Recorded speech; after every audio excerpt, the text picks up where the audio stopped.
Message clear है, पाकिस्तान से बात होगी तो सिर्फ आतंकवाद और पीओके होगी।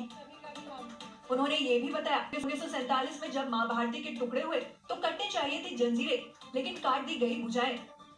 सरदार पटेल की इच्छा थी कि पीओके वापस नहीं आता है तब तक सेना रुकनी नहीं चाहिए, लेकिन सरदार साहब की बात मानी नहीं गई और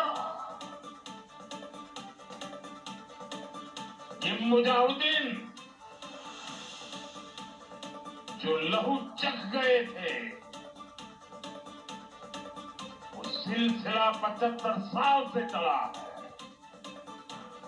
पहलगाम में भी उसी का विकृत रूप था। यानी 1947 की टीस अब भी है, जब भारत से कश्मीर का एक टुकड़ा पाकिस्तान को दे दिया गया, लेकिन अब फूल जैसे टुकड़ों को वापस लेने का वक्त आ चुका है। पाकिस्तान को ऑपरेशन सिंदूर की तरह ही सबक सिखाने का वक्त आ चुका है, जिसके संकेत पीएम मोदी ने भी दिए हैं।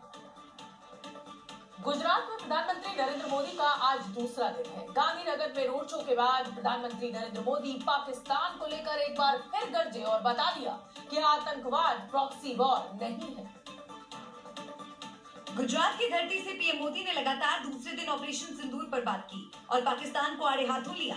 पीएम ने पाकिस्तान को आईना दिखाया और सख्त लहजे में बता दिया कि उसकी आतंकी साजिशें प्रॉक्सी वॉर नहीं है। मैं इसलिए कहता हूं अब ये प्रॉक्सी वॉर नहीं कह सकते इसको, क्योंकि जो आतंकवादियों के जनाजे निकले 6 मई के बाद जिनका कत्ल हुआ, उस जनाजे को स्टेट ऑनर दिया गया पाकिस्तान में। ये सिद्ध करता है कि आतंकवादी गतिविधि प्रॉक्सी वॉर नहीं है, ये आपकी सोची समझी युद्ध की रणनीति है।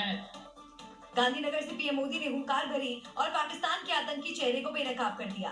पीएम मोदी ने सिंधु नदी पर भी पाकिस्तान का गला सुखाने वाला बयान दिया। और अभी तो मैंने कुछ ज्यादा किया नहीं है।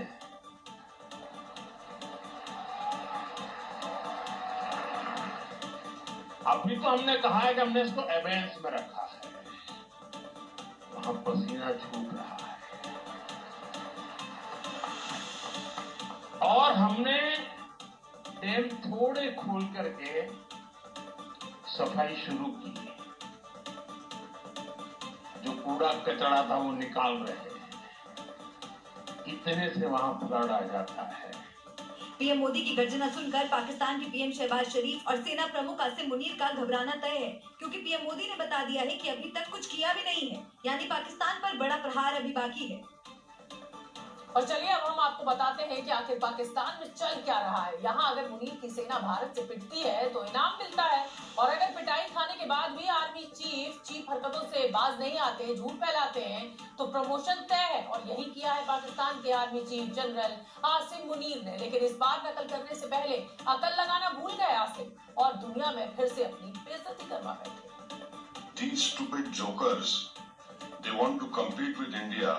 पाकिस्तानी आर्मी चीफ आसिम मुनीर को स्टूपिड जोकर बताने के पीछे 2019 की वो तस्वीर है जिसे मुनीर ने पाकिस्तानी प्रधानमंत्री को गिफ्ट में दी और बेशर्मी के साथ बताया ये भारत पर जीत की तस्वीर है, लेकिन इसके पीछे की सच्चाई पूरी दुनिया को ओवैसी ने बता दी। And these stupid jokers, they want to compete with India. They had given a photograph of a 2019 Chinese army drill, claiming it's a victory over India.